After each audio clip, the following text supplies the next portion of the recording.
করি সবাই ভালো আছো। শুভ দুপুর, এখন বাজে 3টে বাজে, দুপুর হয়ে গেছে। তো আমার এই খেয়ে স্নান করে একটুখানি মাথায় জল দিইনি আজকে, শুধু গাটা ধুয়েছি আর মাথাটা সামনেটা ধুয়েছি একটু।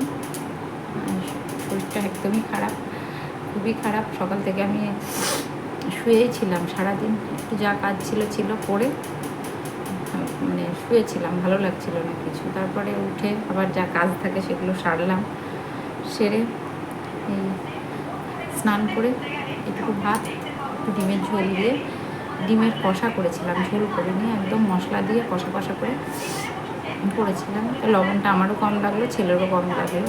হাজব্যান্ড বললো না ঠিক আছে, তো লবণ কম খায়।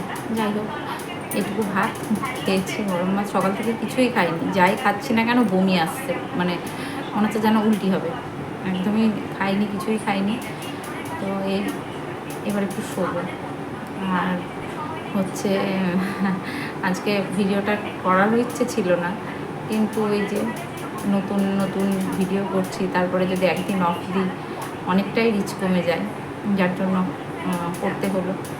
তো আমি সকালে করেছিলাম, রুটি করেছিলাম। কালকে রুটি করতে পারিনি, তো আজকে রুটি করেছিলাম সকালে। হাজব্যান্ড খেয়েছিল চিড়ে দই, আর রুটি করেছিলাম। কালকে ছেলে তড়কা নিয়ে এসেছিলো, তো সেই তড়কা ছিল অনেকটা। তো ছেলে খেয়েছে 2টো রুটি, মোট 6টা রুটি করেছিলাম, আর 4টে রুটি রয়েছে। আর রাত্রে ডিমের ওই কষাটা করে রেখেছি, দেখি হাজব্যান্ডের জন্য কিছু একটা করতে হবে। আর এই তার মধ্যে ছেলে আজকে যাবে চশমা বানাতে দিতে, তো সেটাও দেখি। আর হচ্ছে আজকে বেশ ভালো আছি, বেশ ভালো মানে কালকের থেকে আছি একটু, এখন ওষুধ খেলাম। তো এই আর কী বলতে ভুলে যাচ্ছি, আজকে আর গপুকে স্নান করাইনি, ক্ষমতা ছিল না, আমি নিজেই উঠতে পারছি না। কোনো রকমে একটু সেরে সুরে শুয়ে পড়েছি। তো রাত্রে ওই রুটি করা আছে, ছেলে বললো মা আমি একটু ভাত খাবো, যদি ভাত খাবে। তো ছেলে চশমাটা বানাতে দিতে যেতে হবে, অবশ্যই যেতে হবে, কারণ ওর একটা চশমা হয়েছে, তো ওর সাথে সাথে আমিও একটা বানাতে দেবো। তা আমাকে হাজব্যান্ড বলছে তুমি চশমা বানাতে দেবে, চোখটা একবার না দেখিয়ে তারপরে চশমা বানাতে দেবে। তো আমারও একটা চশমা, আমি 2টো চশমা ইউজ করি, তো একটা চশমা বানাতে দেবো ভাবছি। ছেলের সাথেই যাব, আজকে যেতে পারবো কি জানি না, কালকে তো যাবো, ইচ্ছা আছে। দেখি রাত্রে বিশেষ কাজ নেই, এবার শোবো। জামা কাপড় ছিল কাচা, সেগুলো কাচলাম। আর যেটা হচ্ছে মাথাটা না ছিঁড়ে পড়ছে, মানে মাথা এত ভার, মাথা থেকে সারা শরীর ব্যথা। তো আমি অনেকজনকেই জিজ্ঞেস করলাম, আমার মাকে বললাম, মাও বললো সেম প্রবলেম। আমার একটা বান্ধবী ফোন করেছিল, ও বললো সেম প্রবলেম হচ্ছে, এটা যারই হচ্ছে সেম একই প্রবলেম হচ্ছে। তো এখন ওষুধ খেলাম, খেয়ে এবার একটু শোবো। কালকে রথযাত্রা, শুভ রথযাত্রা। কালকে যারা মানে অনেকেই রথযাত্রার উপলক্ষে অনেক শুভ কাজ করে থাকে। তো আমার মনে আছে, আমার এই বাড়ি যেদিন ভিত পুজো হয় সেদিন আমি রথযাত্রার দিন ভিত পুজো করেছিলাম, আমার মনে আছে। এই বাড়িতে যখন আমি মানে আসি 2000 কত সাল হবে, 17, আমি তো 18 সালে এসেছি, 17 হবে এরকম। সেই রথযাত্রার দিন ভিত পুজো করেছিলাম। তো শুভ রথযাত্রা, অনেকেই শুভ কাজ করেন, ঈশ্বরের কাছে প্রার্থনা করি তাদের সমস্ত কাজ সুসম্পন্ন হোক। এই চলো এবার একটু শুই, আর বক করবো না। এই ছিল তার মধ্যে যেটা হয়েছে, আমি যে সেন্সোডাইনটা ছেলে এনে দিয়েছিল, সেন্সোডাইনটা আবার ফুরিয়ে গেছে, মানে শেষ হয়ে গেছে। এখানে একটা দেখি মেডিসিন শপ হয়েছে নতুন, ছেলে বললে ওখানে বললে পাবে মা, তো ছেলে আনবে।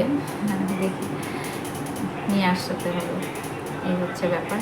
তো চলো একটু রেস্ট করি, পরে আবার বিকেলে আসছি, একটু ঘুমোতে হবে।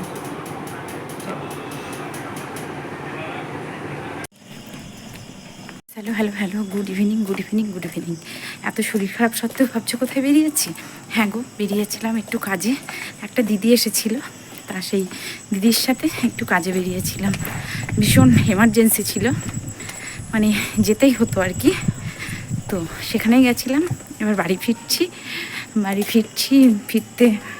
ফিরবো, সন্ধ্যা দেবো, কাপড় চোপড় ছেড়েই বেরিয়েছি।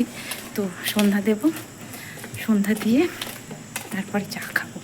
দিদি এসেছিল। এই মালা, কেমন আছো গো? খবরই নেই।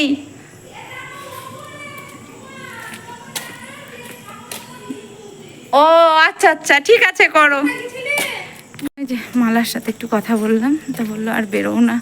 তো আমি বললাম আমি আর বেরোনোর মতো ইয়ে নেই। বললো কোথায় গেছিলে? তো বললাম এত জোরে জোরে তো বলা যাবে না, আমি বাড়ি যাই, তোমাকে ফোনে বলবো কোথায় গেছিলাম। এই হচ্ছে ব্যাপার। ওর সাথে একটু দাঁড়িয়ে কথা বললাম। আমার গপু ওয়েট করছে যে মা কোথায় চলে গেল, আমাকে সন্ধ্যাবেলায় সন্ধ্যা না দিয়ে, খেতে না দিয়ে মা কোথায় চলে গেল। এই যে তালা খুলছি। তো ভালো লাগলো, মিটিংটা ভালো ছিল, যতটুকুই থাকুক অল্প হলেও মিটিংটা ভালো ছিল, বেশ সুন্দর ছিল। চলো, এসেছিলেন হচ্ছে ওনার বাড়ি, হচ্ছে ওই দিদির বাড়ি হচ্ছে ইয়েতে, কি বলে ওর নামটা, গোপীনাথপুর, না সরি সরি সরি, এই যে কৃষ্ণনগর আছে না আমাদের পাশে, এই ইয়ের পাশে যে কৃষ্ণনগর, ওখানে ওই দিদির বাড়ি। তো আমি কাপড় জামা ছেড়েই গেছিলাম, আমি জানছি এসে গপুকে খেতেই দেবো।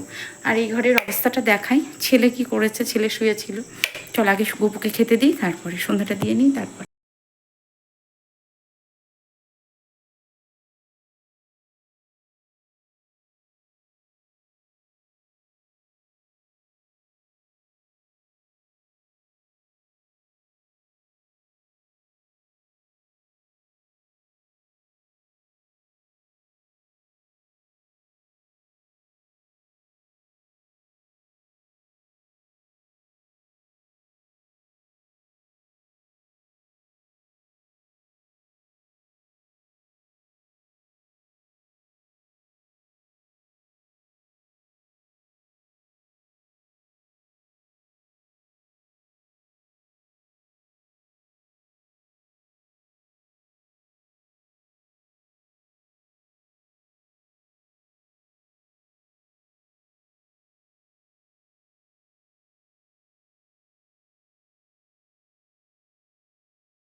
ফ্যান চললে কি শুনতে পাওয়া যাচ্ছে বলতেন, কারণ চলছে যদিও।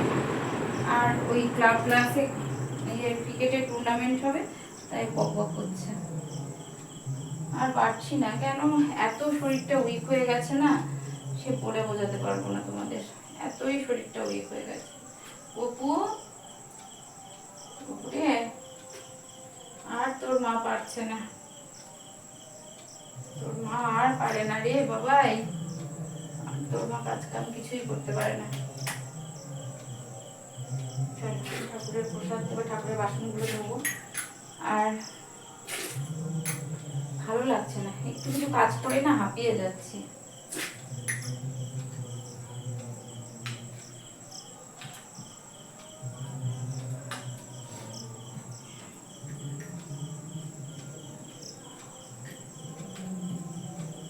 ভীষণ ক্লান্তি লাগছে, ক্লান্ত লাগছে, আমার চোখ মুখ দেখে অবশ্যই বুঝতে পারবে। পুজোর বাসনটা ধুয়ে আসি, ধুয়ে এসে কিছু জামা কাপড় আছে, এগুলো গোছাবো, ধুয়ে নিয়ে আসি পুজোর বাসনটা। পুজোর বাসন ধোয়া হয়ে গেছে, দেখেছো ঘর বাড়ির অবস্থাটা কেমন। একটা দিন যদি অসুস্থ থাকি, আর মানে পরের দিন আর চোখে দেখার উপায় নেই। এই বেড কভারটা কেচেছি, ছেলে শুয়েছিল, পারছি না, কিন্তু তবুও করতে হচ্ছে। ছেলে জল খেয়েছে বোতল ওখানে পড়ে, কি বলবো বলো, শরীর আর চলছে না জানো তো, কিন্তু তবুও সংসারের ঘানি টানতেই হবে।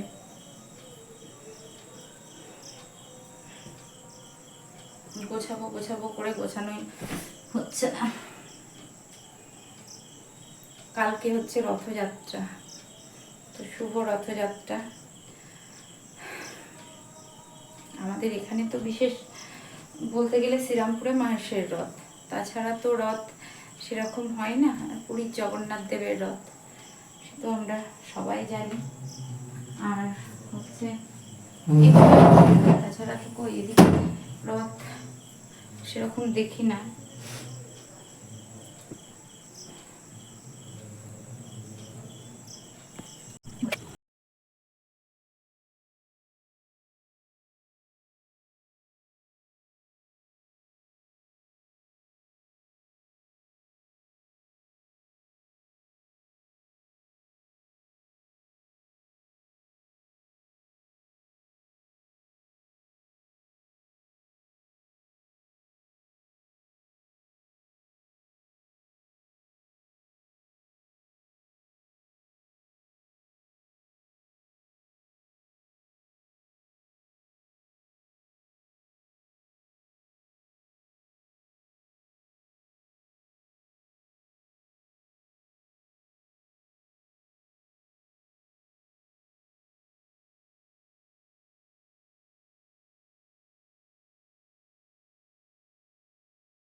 এখন আর পারছি না, আর একটু জল খাবো,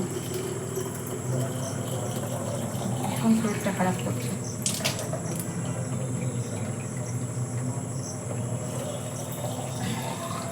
চিমনিটা পরিষ্কার করতে হবে, ভীষণ নোংরা পড়েছে। গরমটা না, বর্ষা নেই, বর্ষা বলে হয়তো হাওয়া নেই, একটু হাওয়া নেই, অথচ অসহ্য গরম লাগছে, অসহ্য গরম লাগছে। আমি তো সহ্য করতেই পারছি না। আবার মানে গরম লাগছে, শীতও লাগছে, শরীরটাও একদমই ভালো নেই। প্যারাসিটামল খাচ্ছি তো, তখন হয়তো গরম লাগছে, জ্বরটা ছেড়ে যাচ্ছে, তখন গরম লাগছে, কিন্তু তার সাথে সাথে শরীরটা আইজানো করছে। আর ওই যে গা পাকাচ্ছে, সংসারে কম কাজ, সরবা দেওয়া, তারপরে অতগুলো জামা কাপড় গোছানো, দুটো ঘরের বিছানা গুছালাম, এখন ঝাড় দিতে হবে, আর পারছি না। আর রুটিটা করে রেখেছি সকালে, ভাত রয়েছে, দেখি কিছু একটা তরকারি বানাতে হবে। কী করবো এখন দেখি, ছেলেকে বলবো, কারণ কান্তিবাবু ডিম খায় না, একবার খেয়েছে তাও উইদাউট কুসুম, খুব কষ্ট করে ধুয়ে দেবে আমাকে। এই সয়াবিন টয়াবিন কিছু করবো, সয়াবিন আলুর তরকারি করবো, আর কি করবো, আলু তো খাবে না, সয়াবিন পটল। আরে পটল খেতে না আমার মানে গা ঘিন ঘিন করছে, মানে বাজে লাগছে খেতে পটল। আমি একদমই ভালোবাসি না পটল খেতে, আর রোজ পটল, এখন আর ভাল লাগে পটল খেতে। জল, একে বর্ষায় জল, তারপরে আবার পটলের জল, মুখে নেই টেস্ট, পটল দেখলেই গা বিড়বিড় করছে। চলো বোতলে জল ভরা হলে এবার ফ্রেশ হয়ে নিই, তারপরে আসছি। এই যে জামা কাপড়গুলো তুলিনি, ইচ্ছে করেই তুলিনি, অল্প কয়টা ছিল, বেশি ছিল না, অল্প কয়টা ছিল, তুলিনি। কারণ হচ্ছে ওই ওই ওই ওই ওই যাস না বাবা, কারণ হচ্ছে হাওয়া দিচ্ছিল, তো আমি ভাবলাম হাওয়া দিচ্ছে তো আর তুলবো না, যার জন্য হাওয়া দিচ্ছিল বলে আর তুলিনি। আর ওদিকে ঢুকছে কান্তিবাবু, কেন করে বুঝলাম, কারণ কান্তিবাবু সাইকেলের আমাদের এখন দেখি সবাই বাইকেই বেশি ইয়ে করে, মানে বাইক ইয়ে করে, শুধুমাত্র দেখি আমার কান্তিবাবুই শুধুমাত্র সাইকেলিং করে, তাছাড়া সবাই বাইকই বেশি ইয়ে করে। তো যাই হোক, উনি সাইকেলিংটা করা ভালো, আমাকে ডক্টরও বলেছেন, তো আমি বলেছিলাম, তো বললো বাইকের থেকে দূর ব্যাং তো ভালো লাগে না, বাইকের থেকে যদি উনি সাইকেলিং করেন, সাইকেলিংটা করা বেশ ভালো। তো চলো, জামা কাপড়গুলো তুলেছি, এবার চায়ের জলও বসিয়েছি, গেটটা খুলে দিয়ে আসি। হ্যালো ফ্রেন্ডস, আসলাম, শুয়ে থেকে উঠলাম, উঠে আসলাম ছেলে আসলো, চা বানাতে আসলাম। এই যে চা বসিয়েছি, আর হচ্ছে ইয়ে করব, কি বলে ওর নামটা, চা করব, আর সয়াবিন ভিজিয়েছি, সয়াবিনের তরকারি করব।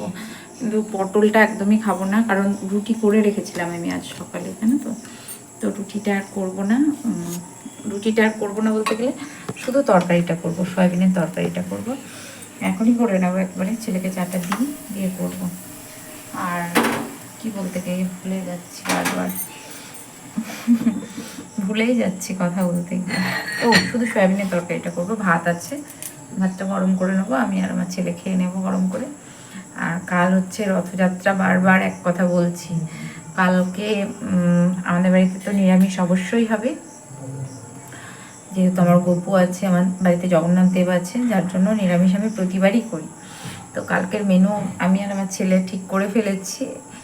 কাল করবো হচ্ছে খিচুড়ি, ছ্যাঁচড়া, চাটনি। মা আচার পাঠিয়েছে, আমের আচারটা মা ভীষণ ভালো বানায়, তো আচার মা পাঠিয়েছে। আচার করবো না, আচার করবো না মানে কি, আর চাটনি করবো না।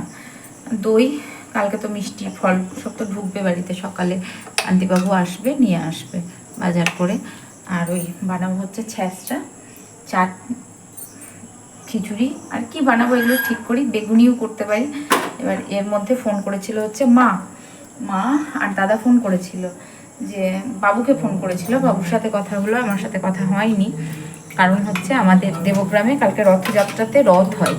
তো আমি যখন আমার বিয়ের আগে দেখেছি, বিয়ের পর তো আর সেই অর্থে যাওয়া হয়নি, বিয়ের পর আর আমার দেখাই হয়নি, মানে আজ এতগুলো বছর আমি দেখিনি। আমাদের ওদিকে যেটা নবান্ন উৎসব হয়, যেটা আমাদের দেবগ্রামে, মানে আমাদের আঞ্চলিক অনুষ্ঠান, নবান্নটা ভীষণ ভালো লাগে। তো আমি খেতেও ভীষণ ভালোবাসি, ওই যে চাল সব কিছু দিয়ে না একটা বেশ সুন্দর করে বানাই, দেখা যাচ্ছে না অন্ধকারে। তো ওটা আমি খেতেও ভীষণ ভালোবাসি, জানো তো। তো ওটা অঘ্রাণ মাসে হয়, আর অনেক রকম ভাজা, মানে 9 রকম ভাজা, তরকারি, ছ্যাঁচড়া, চাটনি, পাঁপড়, যা কিছু এভরিথিং, কলাইয়ের ডালের ফুলুরি যেটাকে বলে, বেগুনি, মানে সমস্ত কিছু হয়। শুধু মাছটা হয়, কারণ আমাদের ওটা নিয়ম হচ্ছে পূর্বপুরুষদের ভাগ বাড়াতে হয়, যেহেতু আমার দাদু মারা গেছেন, বাবা মারা গেছেন, তো সকলকে ভাগ বাড়াতে হয়। তো মাছটা হয়, মাছটা পরে হয়। আর ওইটা না করা পর্যন্ত আমার মা মানে কিছু খান না, মানে যে ভাত বাড়াবে, মানে খুবই শুভ অনুষ্ঠান। তো এবার যদি আমি নবান্নেতে অনুষ্ঠানে যাই বাবার বাড়িতে, তোমাদের অবশ্যই দেখাবো। ইভেন আমার ঋতুর ভিডিওতেও দেখতে পাবে তোমরা, কারণ সবাই তো ঋতুর সাথে নেই। তো আমাদের ওখানে এই অনুষ্ঠানটা ভীষণ ভীষণ ভালো হয়। তো আমার এক বান্ধবী আমাকে বললো যে কিরে, তুই তো আর আশাচিয়ায় আসিস না। ও হচ্ছে আমার স্কুল ফ্রেন্ড, আমার যেখানে বাবার বাড়ি আশাচিয়া, তো সেখানকার বন্ধু। তো আমাকে বললো কিরে, তুই তো আর আশাচিয়ায় আসিস না। তো আমি বললাম হ্যাঁ রে, বলছে আমাদের ছোটোতে নবান্ন উৎসবটা খুব ভালো করে ইয়ে করা হয়। তো বললো হ্যাঁ আসিস, আমি নবান্নেতে আসি। তো আসিস, দেখো কত জামা কাপড় ভিজিয়ে, মানে ভিজে এগুলো শুকাচ্ছে না। আর আগেই বলেছি আমি সিঁড়ির ওপর জামা কাপড় মেলি না, কারণ সিঁড়ির ওপর মেললে কি হয়, ওই দেখেছো এগুলো পরেছিলাম ছাড়া রয়েছে, সিঁড়ির ওপর মেললে কি হয়, পোকা টোকা এটা সেটা এসে ইয়ে হয়, যার জন্য আমি সিঁড়ির ওপর কোনো জামা কাপড়ই মেলি না। আর ছেলেকে দিলাম, এটাকে ক্রিম রোল বলে, ক্রিম পাউরুটি যেটাকে বলে। তো এর ভিতরে ক্রিম দেওয়া আছে, খেতে ভীষণ সুস্বাদু। তো এটাই ছেলেকে দিলাম, ছেলে এটা খাক। আর আমি তরকারিটা বসিয়ে এসেছি, আমার জন্য চা বানিয়েছি একটু, তো ছেলে ওটা খাক, আমি তরকারিটা করি। তো সেটা হচ্ছে ওই যে দাঁড়াও, ওই যে ওটাতে যাব। তো ভীষণ ভালো লাগে, যেটা আঞ্চলিক অনুষ্ঠান। আমার বাবার বাড়ির ওদিকেই হয়, এদিকে হয় না, এই পলাশপাড়ার এদিকে আমি আমার বিয়ের পর আমি দেখিনি। তো আমাদের ওদিকে এটা খুব ভালো করে অনুষ্ঠানটা হয়, ছোটো থেকে দেখে এসেছি, কিন্তু এখন আর দেখি না, এদিকে আর দেখি না। আজকে রুটি করার এগুলো যাবতীয় যা ছিল সমস্তটা ধুয়ে দিয়েছে, বাসনগুলো গোছাতে হবে, অতিরিক্ত বাসন হয়ে গেছে, প্রচুর বাসন হয়ে গেছে। আর আজকে জানো তো কী যে হয়েছে না, আজকে আমার শরীরটা একদমই চলছে না, তার উপরে কাজ ছিল যেগুলো, সেগুলো সমস্তটা সেরেছি। তারপরে হচ্ছে আর সন্ধ্যার পর তো মনে হচ্ছে যেন ভীষণ জ্বর এসেছে, এত জ্বর এসেছে আমি আর উঠতে পারছি না, এরকম মনে হচ্ছে। তো যাই হোক, করতে তো হবেই। ঝগড়া তো মানে ঝগড়া বলছি মানে কাজ তো করতেই হবে। তো মাঝে মাঝে ইচ্ছে হয় যে খুব ঝগড়া করি কারোর সাথে, কিন্তু ঝগড়া করাটা আমাকে পাচ্ছি না, জানো। তোমরা বলো তো তোমাদের এরকম ইচ্ছা হয় কিনা। মানে যত রাগ, ক্ষোভ, দুঃখ, যন্ত্রণা, ব্যথা, বেদনা মানে যাই থাকুক না কেন মনের মধ্যে, সেটা সমস্তটা কারোর উপর ঝেড়ে ফেলে দিতে ইচ্ছে করে। কিন্তু সেরকম কেউ নেই যে কারোর উপরে নিজের রাগ, দুঃখ, অভিমান যা আছে না কেন সমস্তটা ঝেড়ে ফেলবো। তোমাদের কি কেউ আছে একটু বলো তো। আমার সেরকম কেউ নেই যে কারোর ওপরে এই রাগ, দুঃখ, অভিমান সমস্তটা ঝেড়ে ফেলার মতো ওই কেউ নেই। তো মাঝে মাঝে ইচ্ছে হয় সমস্ত কিছু যা কিছু আছে আমার সমস্তটা ঝেড়ে ফেলে। নেই গো, কান্তিবাবুর ওপর রাগ করতে পারি না, কারণ হচ্ছে উনি অসুস্থ মানুষ। হয়তো রাগ করলাম, উনি হয়তো টেনশন করবেন, টেনশন করলেই ওনার খুব, যার জন্য পারি না। আর ছেলে তো ছোট, ও বাচ্চা, ওর উপর আর কি রাগ করবো। আর এই সেরকম কেউ নেই যে আমার রাগ অভিমান। মায়ের ওপর কেউ, বাবা থাকতে মায়ের ওপর এখন আমি রাগ দেখাই, ভালোই রাগ দেখাই, কারণ কোনো কিছু বলে মা সেটা জানে যে আমার মেয়ে এরকম, আমার মেয়ে এরকম। মায়ের ওপর মাঝে মাঝে রাগ দেখায়, এখনো পর্যন্ত দেখায়। আর কেউ নেই যে তার উপর রাগ দেখাবে। তো অনেকেই আছে না হাজব্যান্ডের উপর রাগ দেখায়, হাজব্যান্ডকে বলে, কিন্তু আমি সেটাও পারি না। আমি নিজেই অসুস্থ মানুষ, আমি হয়তো 10 কথা বলবো, উনি সেটা শুনে কষ্ট পাবেন যে আমাকে এরকমভাবে বললো, যার জন্য সেটাও পারি না। তো চলো আমি এখন সয়াবিনের রান্নাটা করে নিই, আর ওদিকে আমি চা করে রেখেছি, চাটা খাবো। তো তোমরা বলো তো তোমাদের কেউ থাকলে যে মানে কারোর ওপর রাগ দেখাতে পারো কি না।